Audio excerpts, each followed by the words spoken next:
River Palace for this 45-minute sail on the River Ouse.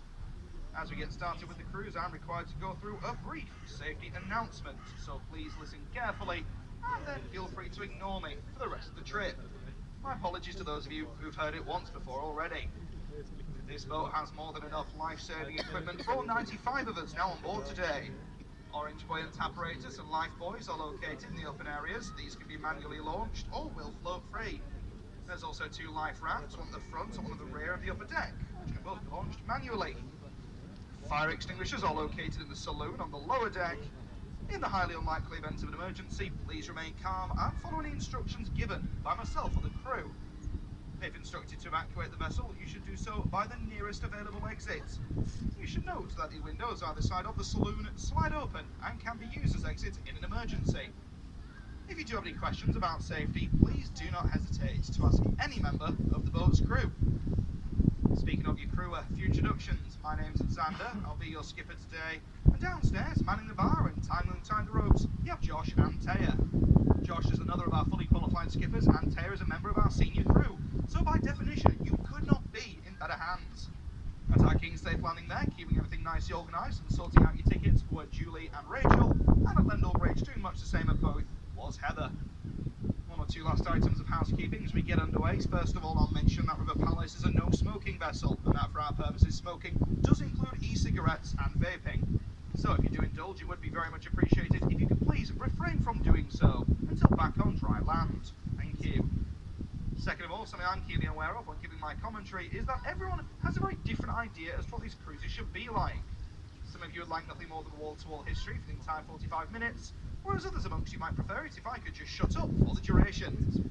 Well, in a bid to meet in the middle and hopefully please everyone, I'll be popping the microphone down and picking it back up again as and when various points of interest do crop up. In that spirit then, I'll pop the microphone down for a few moments now, just to give those of you from Lendall Bridge a chance to get settled into your seats, become accustomed to the rhythm of the boat. I'll begin the commentary in earnest just once we've cleared the bend after this bridge. Thank you.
To get settled in, so let's get right to it.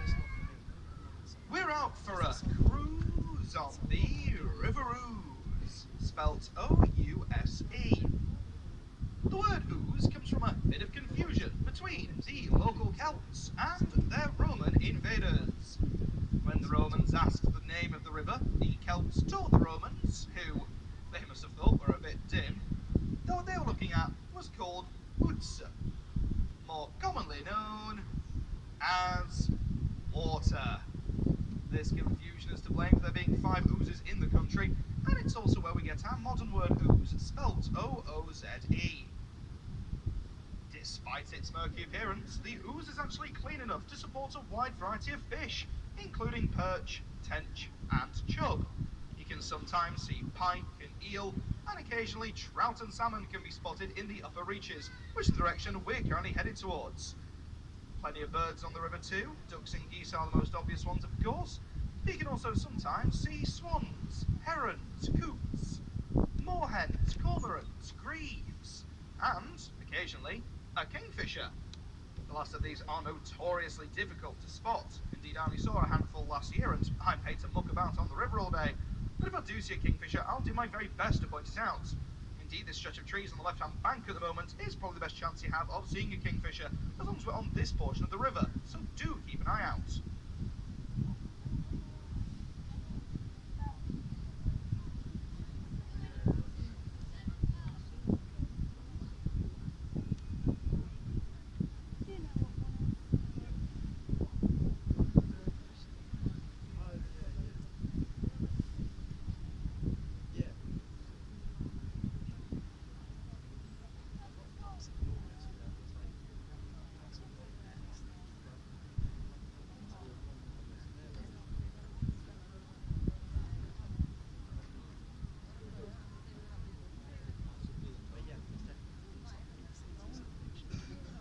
Set back on the right-hand side across the playing fields is St. Peter's School.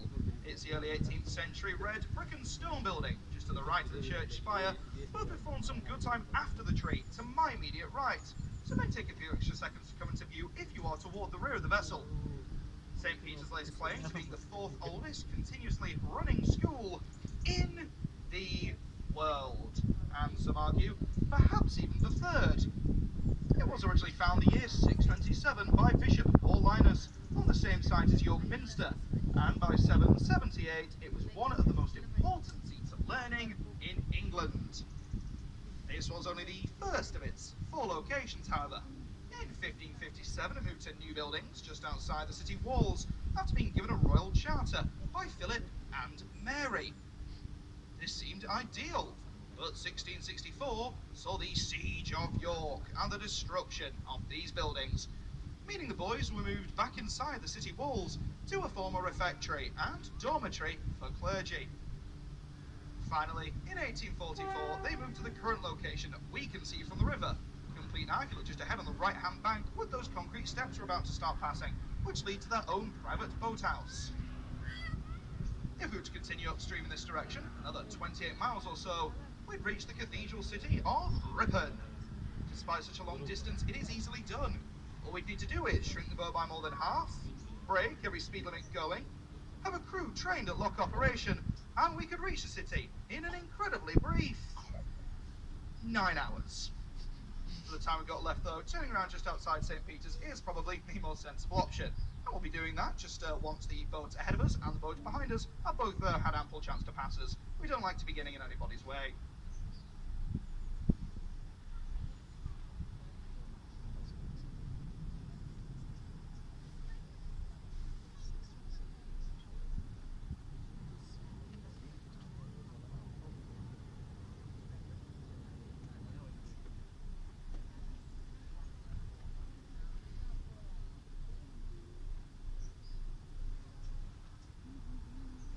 If a member of crew could potentially wave on the people behind us, they seem slightly confused and they're stopping as well. I think they might think there's an obstacle ahead or something.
might be forgiven for assuming that St. Peter's history with the land it now stands on, that church spire of course to our left rather than our right as we've turned the boat around, began with that 1844 purchase I mentioned, but in fact it dates back centuries prior. It's because by curious coincidence this area of land had, once upon a time, belonged to the family of their most infamous old pupil, Guy Fawkes, who's a member of the Gunpowder Plot of 1605. Perhaps the teachers at the time were more radical than the standard St. Peter's Fair, as two of Guy's classmates would become his fellow plotters.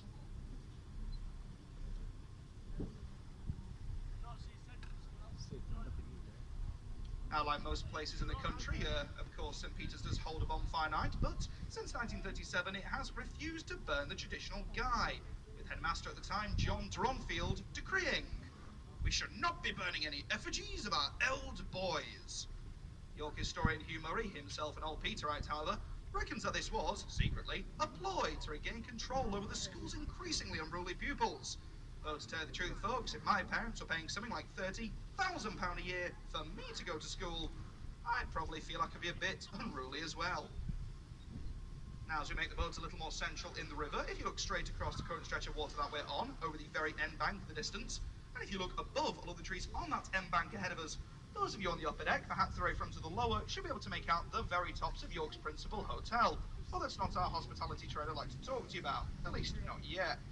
Now, I do like to point the principal out for those of you who can see it. I appreciate the river is rather low today, just because it happens to serve as quite a useful landmark for a fair few key areas of tourism interest here in the city. Among other things, it pinpoints the location not only of York's railway station, but also that of the NRM. That's the National Railway Museum here in York. The first national museum to be built outside of London, the NRM boasts a wide range of enviable attractions, including but not limited to a Japanese bullet train, Stephenson's rocket, and the Mallard, the fastest steam engine ever recorded, and, I believe, the fastest anything ever recorded, to be named after a duck. More importantly though, perhaps, or at least to me, the NRM does also contain a life-size version of Thomas the Tank Engine, which you can climb aboard and take a trip on. Although if you haven't already guessed from what I do for a living, I am a bit of a child. Now, to say the NRM is a national museum, and like all national museums in the country, it is free to entry. You'll of course find dotted about the place all the usual suspects, various members of staff and plastic boxes, all gently nudging you for a donation. However, I have been reliably informed that if you stand your ground and hold firm, you can still get in for the Yorkshireman's favourite price of nought. And it's this lack of admission fee combined with classic British weather which has earned the NRM its nickname of York's biggest brolly.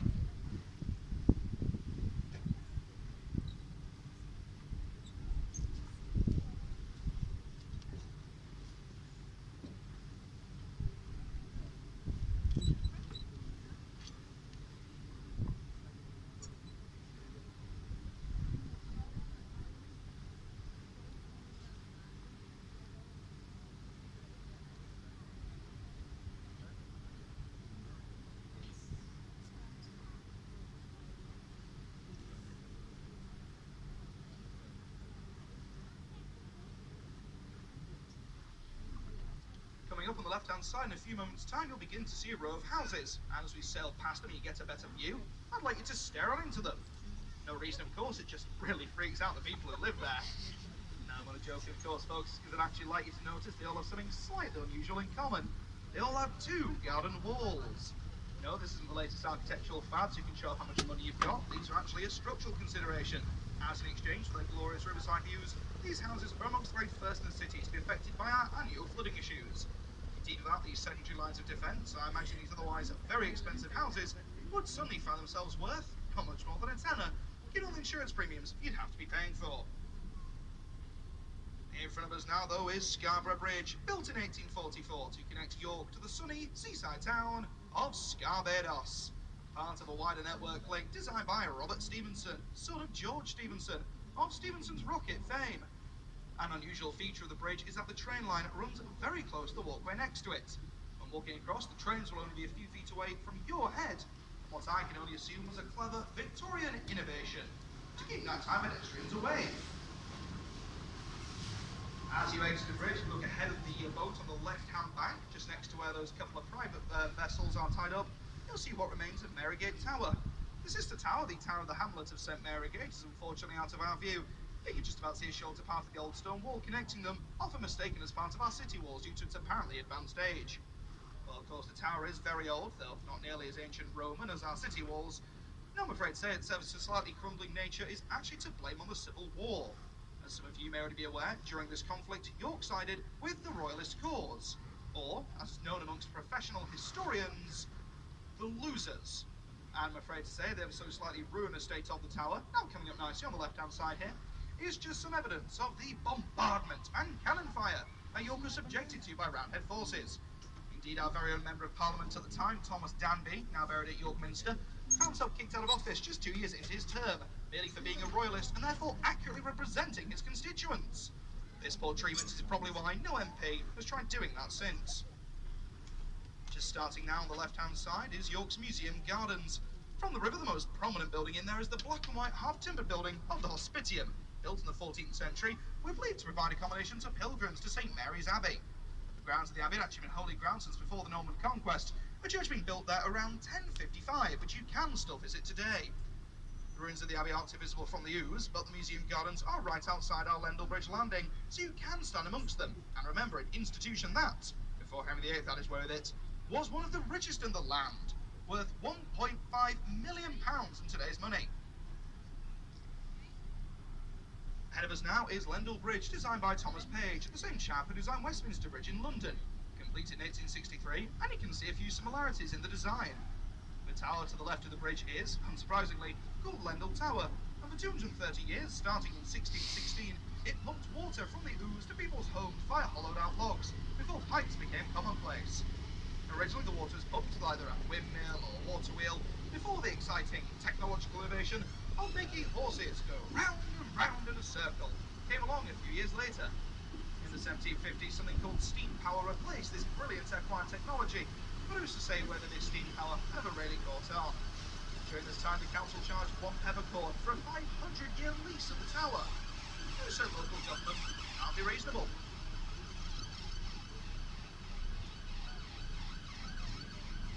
Keeping that view ahead of the boat on the left-hand side as you exit the bridge, take a look at the impressive stone building next to our boatyard. That's the 15th century Guildhall. It was here the CT entertained Richard III, held the trial for Margaret Clitheroe, who I'll talk about in a moment, and it's where we counted out the £200,000 ransom for Charles I during the Civil War. That's approaching £30 million in today's money. The Guildhall remained in continuous use all the way till 1942, when it was badly damaged by incendiary bombs meant for the railway station in the Second World War. What's interesting about this damage is that it's a great marker of York's floods. If you look at the scorch marks on the central building, just before our three vessels tied up next to each other there, you'll see how neatly all the scorch marks end at the bottom. This is from where they were washed away, when the Ouse rose above the Guildhall's windows in that historic flooding of the year 2000. During this period, the Ouse peaked at 17 feet and 10 inches, or 5.4 metres, above normal height. I'll wager that even a canoeist would have needed a hard hat to get away with going under any of our bridges at that point. And if you've been to the city in the year 2000, not much had changed, but we lived underwater. We're currently approaching Ouse Bridge, completed in 1821. It's named so simplistically as it's the fifth bridge to have occupied this site, the first being built in the 9th century as the very first Viking bridge across the Ouse. I don't feel the need to be any more specific with the name. Well, I said I'd come back to Margaret Clitheroe, and here seems as good a site as any to do so, given it's the one of her execution. One of a fair few saints to be a York native, Margaret was found guilty of harbouring Catholic priests during the Reformation. For refusing to enter a place, she was executed on Good Friday of 1586, here on the bridge. The two sergeants went to carry out the execution hired four beggars to do it instead, who tied a handkerchief across her face and lay her across a sharp rock the size of a man's fist. The door from her own house was put on top of her and loaded with an immense weight of rocks and stones. For her steadfastness to the faith, she was canonised as a martyr in 1970. You can still visit the house where she held the priests on the shambles today, and can often go inside. Or, for those of you who like their history, that little more horrible, you can visit York's Bar Convent, which still holds, I believe on display, one of Margaret's withered hands as a saintly relic.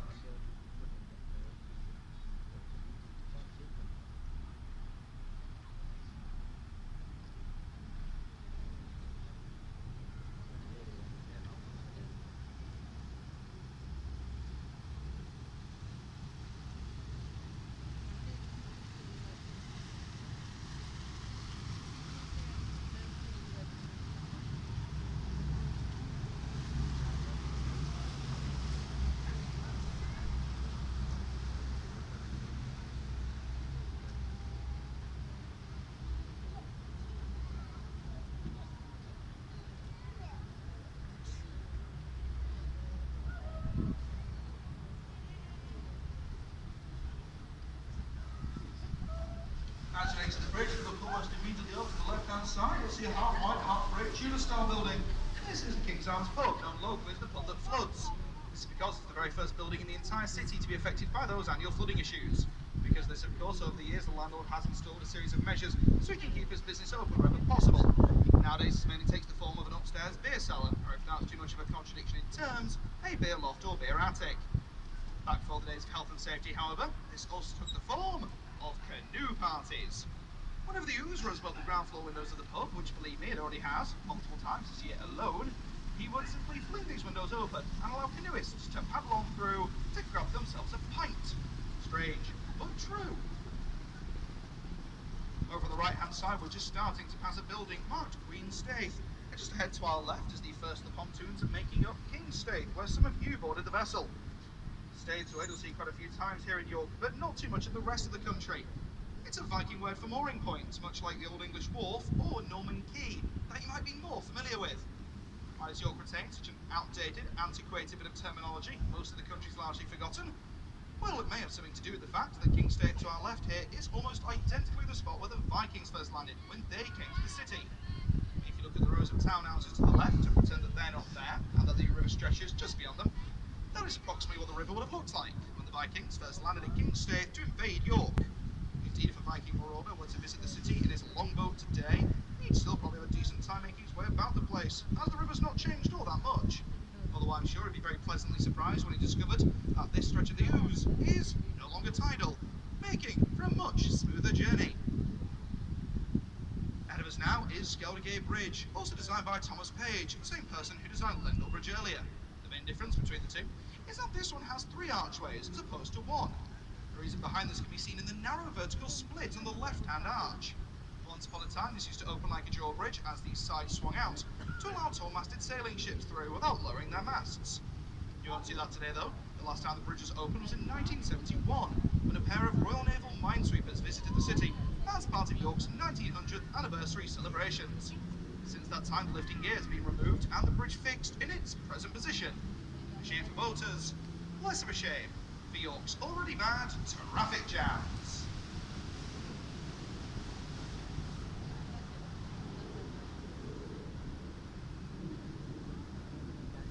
The area of land on the left-hand side is called St George's Field. It's so called as the site of a medieval chapel, known as St George's Chapel. It was built in the 12th century as a chapel for York Castle, and was granted to the Knights Templar when a replacement chapel was built in 1246. It reverted to the crown in 1312 after the Knights Templar were betrayed by the combined forces of their boss, the Pope, and their debtor, the King of France, and were dissolved. The chapel fell into disuse by the mid-15th century. Some 600 years later, and what evidence do we have left of these infamous, powerful warriors? A car park.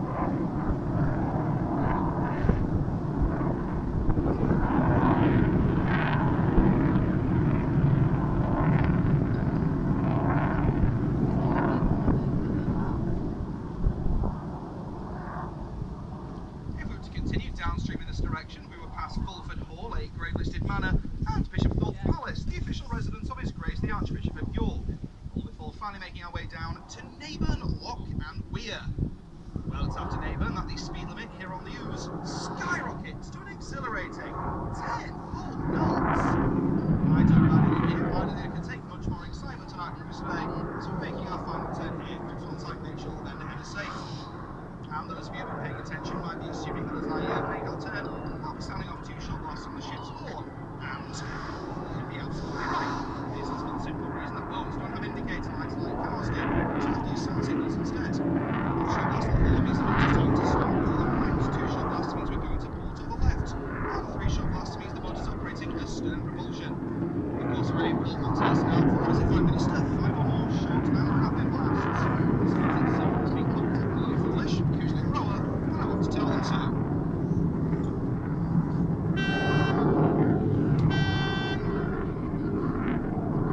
I don't hang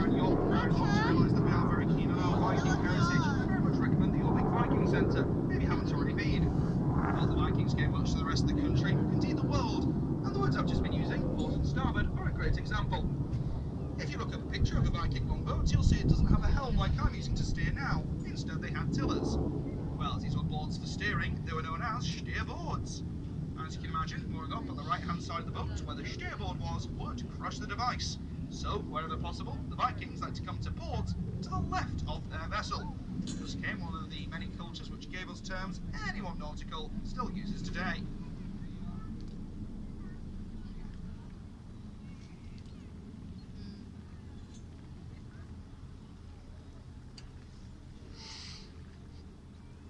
We're currently approaching the area of land which convinced the Romans to settle here, without which York could never be what it is today.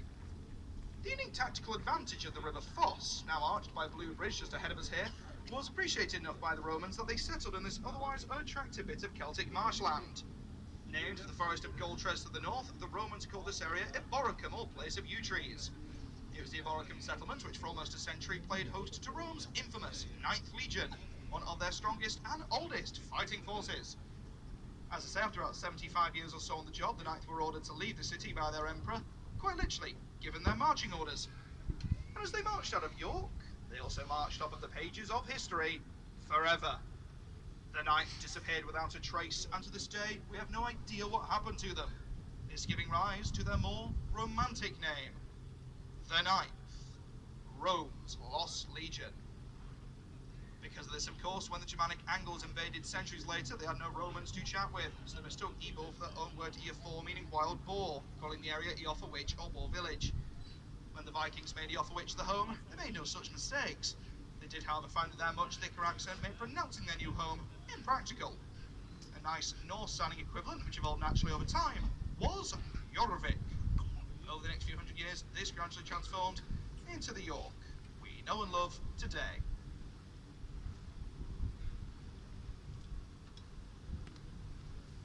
If you look just ahead on the left-hand side of the river where these various boats are tied up, I'd like to direct your attention to the red, black and gold Morgenstern, or Morning Star. Originally a Dutch shipping barge, she was taken by the Nazis during the Second World War and fitted with gun turrets as part of Operation Sea Lion, the invasion of Britain that never was. Despite this, she did make her way to the country eventually, and whilst the folks who live there now unfortunately didn't keep the gun turrets, I've got no idea why not, an old skipper used to work here has seen the engine and confirmed that it is still that of an original German U-boat, and one of the cleanest and best maintained engines he's ever seen to boot. You'll also notice we're just starting to pass her now, that Morgenstern has a mast which they've laid out flat across the deck there. Well, from time to time this mast is in full use, and it was only August last year that for about a fortnight or so they flew some nautical signalling flags. Now I only know a handful of these flags, we don't get much chance to use them here on the Ouse, but I do believe that what they were attempting to communicate was the phrase 101 years, which, when combined with the plaque on the boat reading 1922, was presumably the age of the vessel. If I'm right in my amateur decoding, I'd like to wish Morgenstern a very happy, I suppose it must be happy 102 years now, and many happy returns. As we re-enter the medieval city, we'll once again be going through Skeldergate Bridge, and the first time we did so, you might have been wondering what that word Skeldergate means. It's a bit of an odd word. Well, it'll probably come as a little surprise to you at this point in the cruise to learn that it is a little more Viking. Skeldergate, or Skeldergata, is Old Norse for street on the shelf. We believe a reference to the fact that the road is on something of an incline, at least by York standards. And it's this suffix of gatar, or gate, meaning street, which can be found plastered all over our various lanes and alleyways here in the city, including but not limited to Swinegate, Gillygate, and, my own personal favourite, Whipmawopmagate. Of course, this does tend to lead to some confusion amongst tourists with the actual gates which line our city walls. Well, these were originally intended to bar invaders and intruders from entry to the city. They are known as bars. So if you are a tourist in the city today trying to make your way around and you don't want to get too lost, all you really need to remember is that here in York, all the streets are gates, all the gates are bars, all the bars are pubs, and all the pubs, well, there are even more pubs, with over 365 in the city, meaning you can visit a different one every day of the year and never repeat. So it can be useful, of course, if you yourself are good at getting barred.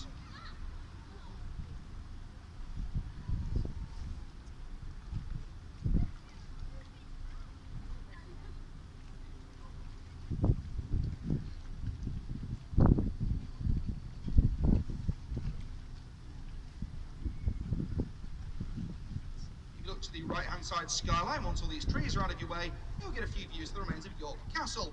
This This is called Clifford's Tower. It's a 13th century structure built in the shape of a four-leaf clover, known as a quatrefoil design. It's one of only two towers of this design remaining in the world since medieval times, the other one being Château-d'Étampes in northern France. Now, you might think that Clifford would be someone positive of note, and indeed the name is sometimes interpreted as evidence that the Clifford family claim the post of constable here to be hereditary. More likely, however, is reference to the rebel, Roger de Clifford, who was executed after the failed Battle of Boroughbridge against Edward II in 1322, and whose body was displayed on a gibbet at the castle, swinging merrily to and fro, as jolly Yorkshire locals looked up and said, "Hey up, Clifford, how's it hanging?" Well, as we approach our Kingstave landing, we also approach the first drop-off point on our cruise. Now, we really don't mind where you boarded the vessel, it's up to you entirely where you'd like to leave us. I'd recommend disembarking here at Kingstave to be a little bit closer to the city centre, the York Viking Centre, York Dungeons and St George's Car Park.